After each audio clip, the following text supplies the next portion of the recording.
Well, hello and welcome to my channel. If you by any chance saw my recent video on how I decorated my dining room table with a dark academia meets vampire vibe, you may have heard that I was going to continue decorating other parts of my house following the same look and feel. So this is part 2 of my Halloween decorating video, and in this video I'll be tackling my family room, the adjacent bar area, as well as the kitchen area. So if you're interested in that kind of thing, jump on in.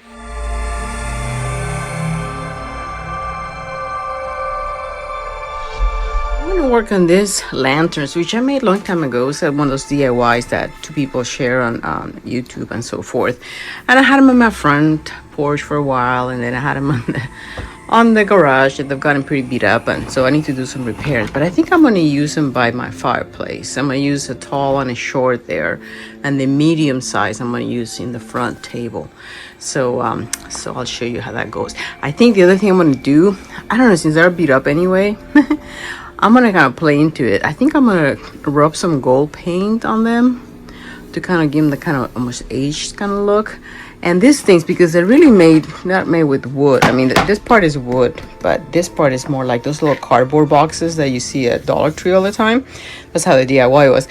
And see how it's gotten all beat up and crackled. So I'm gonna emphasize that by kind of rubbing some metallic gold paint that I have. It's not rub and buff. I don't have any, but yeah, it works just as well. So let me work on that. Okay, so I respray painted them black just to freshen them up a little bit. And I also had a little bit of this silver. It's very subtle. I just kind of did like a little here and there just to see, to give I don't know, a little something.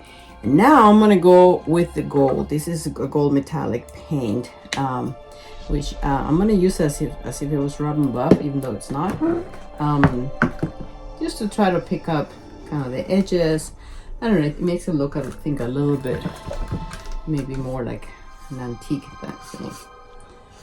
You know, these things didn't cost me much, so I could do whatever I want with them.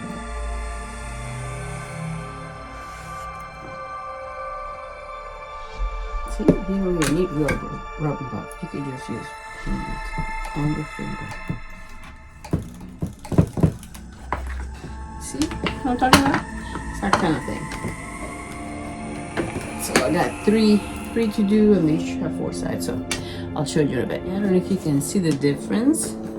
Yeah, I'm trying to make it subtle, but sometimes this is hard to stop. This one I haven't done anything to it. This one I did the little gold kind of little edging here and there. It just also makes it look metallic. Well, this is just very matte and flat. I don't know. It gives a little dimension, I guess. This would be the word.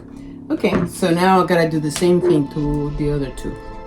I'll check in with you. So this is how the entry area turned out. As I explained in part 1, I bought a set of about 12 creepy spooky prints from Amazon, and I went ahead and framed them so they would look a little bit more substantial.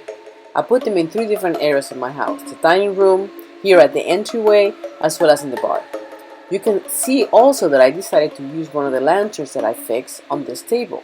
I added some books and candles for that dark academia vibe, and of course some black creepy cloth. And I feel now the area is complete. Right next to this round table is where I usually have what I call my seasonal branch. I decided to keep it pretty simple this time. Just hung this large sign and set the fairy lights. I felt I could use one more thing below, so I saved one of my frame prints to put under the large sign. Next, we're moving on to the bar area, which is between the family room and the kitchen. As you can see, I made another gallery wall with a few of my creepy prints, as well as the 31 sign that I already had. Okay, so now we're gonna move into the bar. I already did the pictures which I showed you earlier, and now I want to set it up kind of like a potions thing. I did a potions lab table a while back. If you saw my Halloween tablescape video. But so I still have a lot of the bottles. I made the labels and I never took the labels off. So kind of saved my step. I don't have to go make labels for my potion bottles. Let's see, have Deadly Nightshade, Zombie Virus here. This is Toad Bladders. Very important ingredient. Cyanide Poison. And what is this? Something grubs? White grubs? Something like that. Anyway, so I got those. Maybe at some point it'd be nice to give me like a nice cork if I can find something like that. But So to set up my bar, again, I haven't quite figured it all out, but I'm gonna make it up as I go, as I normally do. So let me play with it a bit and then I'll bring you in. Okay, as with anything, we're gonna need like a centerpiece. I've had this kind of plasma guy and also bought this bowl a little while ago. It's pretty with the world, but I thought, wouldn't it be fun to enclose him in the globe? And he has, I'll turn it on a little bit, but and it sort of fits. I think we can make it work. So that'll be a nice kind of a centerpiece for this thing. And then I also brought out all my little square bases and stuff that help give me levels and kind of put things where I want them to be. So let's start playing with that first. Kind of build our structure and then fill in the blanks.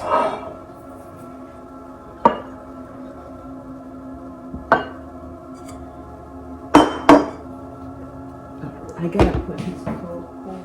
And the good thing is that I have a plug right here. So that works.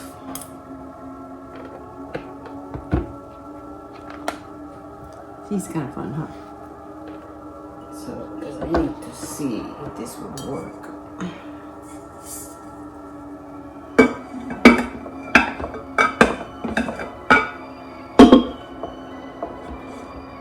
We have a great way of landing on the top. But it kind of works. It's kind of fun. Okay, we'll go with that.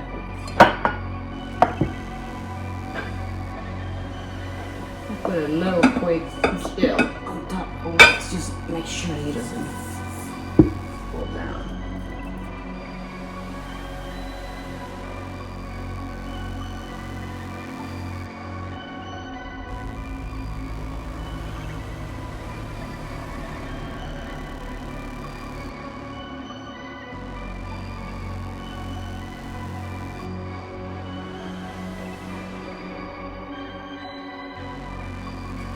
I usually have this right here that I make walk back on the tile. I usually have my apothecary jar here. And it's always like, what am I going to put inside? Gotta figure that out. Okay, so far I opted for some purple spider webs, some plastic spider, and these little skulls that I had. And then it has an LED panel with a timer. And let's see. Oh yeah, I might change it, but for now, this is what I have.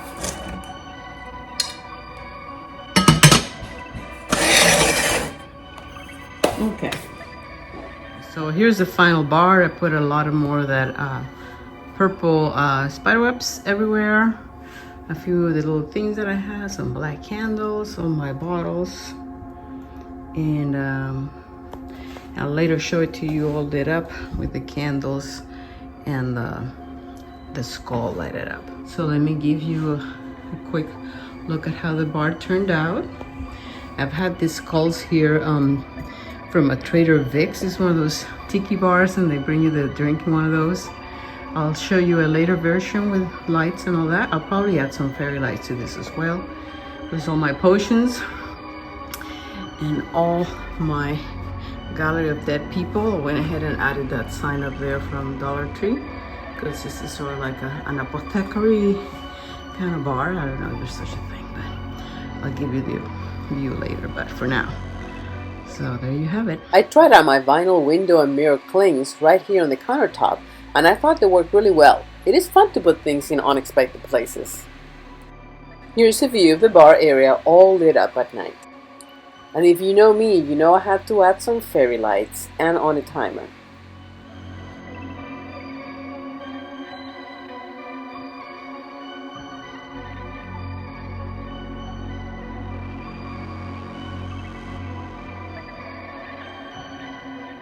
Okay, now we're going to do the kitchen table. I'm going to use a black tablecloth. Again, I'm trying to coordinate my dark academia that I did in the coffee bar earlier. I have a separate video for that, so check that out if you haven't. And so that's why I think I'm going to start with this. I found these really beautiful placemats at Home Goods, which I thought were perfect for that dark academia kind of vibe. So I'm definitely putting those. And I'm only setting the table for two. Remember, this is only for my husband and myself. I also have this tray that I always use, and I put some decorative items, sometimes some useful items too, but that's what I'm thinking so far. Okay, well, turns out that this as a placemat is kind of not a great idea, because when you put the plate on, you don't really see the pattern anymore. So I think I'm going to leave one here, and I'm going to put one back there like I do sometimes, just kind of as a prop.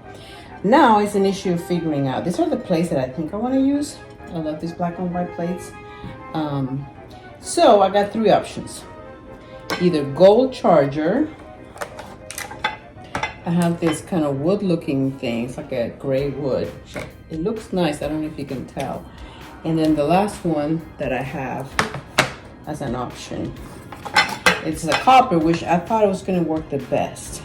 But this placement has a little gold in it, a little gold strands. So I think even though the gray looks pretty good too, I don't know. The gold might make it too fancy for every day, but yeah, I don't mind. So I may go, I have some even fancier gold chargers. These are kind of the more simple ones. So I think we're gonna go with those. Okay, so I added some pomegranates that I had, some rose velvet pumpkins that I had also from Dollar Tree, and this big plastic pumpkin that I had. Also the coasters that I had, and then this nice napkins from Dollar Tree, which are kind of really fun. This will go over here. So let's see, we're getting there. I think I need some salt and pepper, and then I have one thing that I'm planning here for the channel. Okay, so there you go. There is my little kitchen table, and there's my little special little thing I was gonna put there. I was gonna do bats, but I'm batted out. So anyway, so there you go, the kitchen table, which is right next to the bar. As you can see, once again, I added some fairy lights to the little arrangement on the center of the table. And also, as a last addition, I also added a napkin. And I had this napkin rings from last year, this kind of gold skulls, which are really kind of amazing. So I thought they looked pretty good there. And finally, moving on to the family room, where we also have a fireplace. You can see that I used that black web material that I have. It's usually a runner, but I decided to use it on the mantle. I thought it looked pretty good. I also had those bottles, which actually I did the mercury glass technique on it, and I put my little skeletons right next to the little bottles. And to me, I don't know about you, but they look like they're drunk, the skeletons. if that's even possible for skeletons to be drunk. But anyway, that's kind of what they look like to me. You can see also the lanterns that I worked on. I put them on the base, and also put some books, again, for that dark academia vibe.